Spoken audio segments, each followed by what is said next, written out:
Yung clips ng mga pinagagawa niyo noon. May kilabo? Oo, meron na yun, Iba no? may suka, tamis.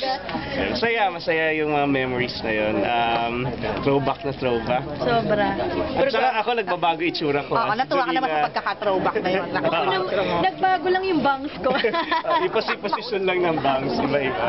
Pero gaano kasarap talaga yung pagbabalik tambalan? Siyempre iba na ngayon, di ba? Meron na kayong sariling Buhay. career, ganyan. I mean, outside of showbiz, ikaw lang as a mother, tapos ikaw more. Ako yung pagbabalik ng bala namin, parang sobrang yung feeling yung walang takot. Kasi alam mo na yung makakatrabaho mo, kabisado mo na.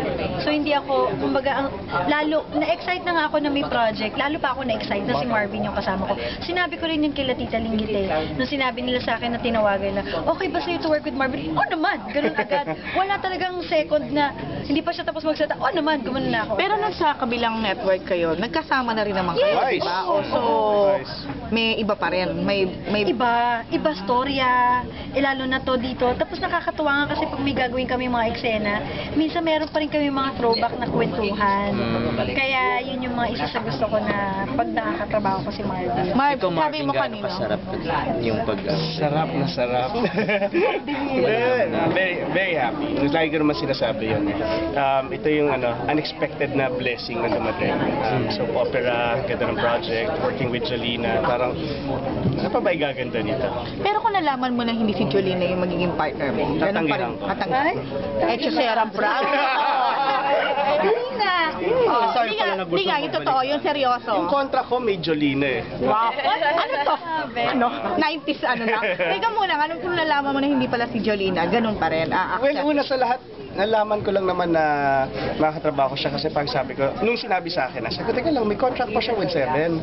Tapos sabi na Chismis ka talaga tungkol na. Manager? kasi parang baka pinasasakay lang ako eh. Pero Marvin, ang tawag dito, kasi posibleng kaya ka in-offer, hindi naman na dahil for Jolina or para bumalik ang tambal. Ibig ba sabihin nito, naisip ba na kung hindi dahil kay Jolina, hindi ka makakabalik or ganun, or si Jolina, hindi makakabalik dahil sa... Well, so far, wala ako dyan sa ganyang investigation. Kung yun man yung dahilan o hindi man yung dahilan. I'm just very happy that we're working together. Pero anong feeling niya? Parang walang kamatayan nga yung love team niyo, no? Ang ganda. Sarap. Ang sarap ng feeling kasi ramdam na ramdam ko na ang daming nabuhay. Nung nabuhay, ibig sabihin yung mga fans na biglang dun sa Instagram ko, ang daming nagko-comment na dati pala silang Marvin Jolina fan. Daming sa Twitter. So parang nanahimik lang kayo for a while, tapos ngayon buhay na ulit kayo. Parang Hindi namin inaasahan na ganun yung excitement para sa kanila na magtatrabaho kami ulit together. Alam namin na parang, okay, may matutuwa. Pero hindi namin alam na ganun sila magkakagulo. Wala bang awkward moment kasi katulad niyan, di ba nababanggit yung pagiging babaero? Charing! Gano'n. Yung love, yun nangyari sa inyo before na uungkat. Wala bang awkward? Kayo ba dati? Naging kayo ba? Yun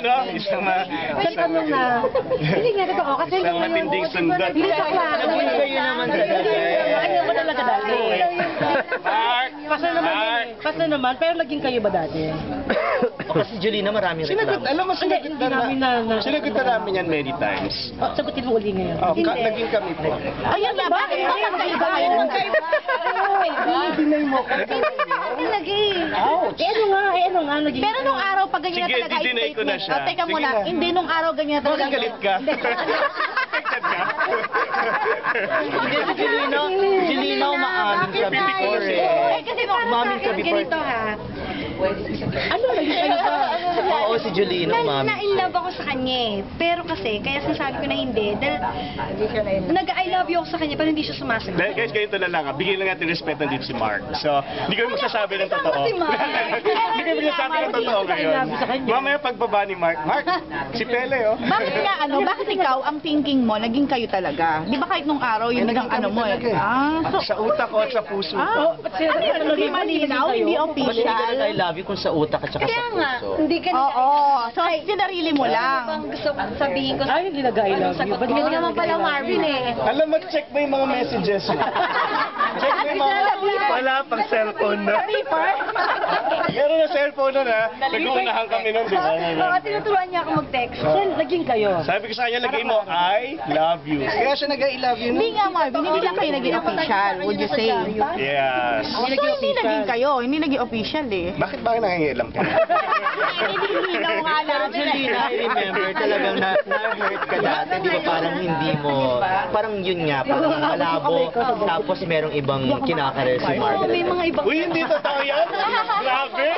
Totoo yun. Oo, totoo May yun. mga ganun reklamo si Jolina noon. Oo, mga sentimiento. meron. Noon pa yun? Hindi ko makalimot. Di ba nanganak ka na? Kaya kayo dito. Limot ng konti yun. Ganyan. Hindi mo Oo, marami nakakalimutan. mga bagay-bagay na ngayon ko naalala. O nga, no? So hindi na nagkaroon ng formalidad. Yun lang naging kulang. Pero parang... Oo. Happy sige. memory mo pa rin, Kung ha? naging official na naging kayo, ano kaya kayo ngayon? Palagay mo kayo pa rin? Or wala? Kung naging kami dati. Oo. Palagay mo hindi na rin, ano? Tingin, yung talagang ano, yung naging kami na official, yung talagang alam lahat ng tao kung ano talaga. Siguro, Malamang. yung, baka siguro, isa sa secret din ng Marvin Jolina tandem, sobrang yung mga tao, kinikiliti sila eh, na ano ba talaga? Parang ganun. Bakit hindi? Bakit? Oo, meron silang mga questions na ganun. And siguro forever namin yung kikilitiin sa kanila. So, pwede Kahit mga lola nagkatuluyan. na kami. Pwede nagkatuluyan, Marvin, kung namin yung kayo. Hmm? Pwede nagkatuluyan O kayo. nagkahiwalay Pwedeng hindi din, rin. Charing. O, ending na nagkahiwalay din. Paano ba yun? Hindi ko alam eh. Siguro ako inaamin ko eh. Na? Oo nga, inaamin niya. Na hindi niya nga alam kung magiging... Ewan ko. Kailito na ako. Naguguluhan ka na.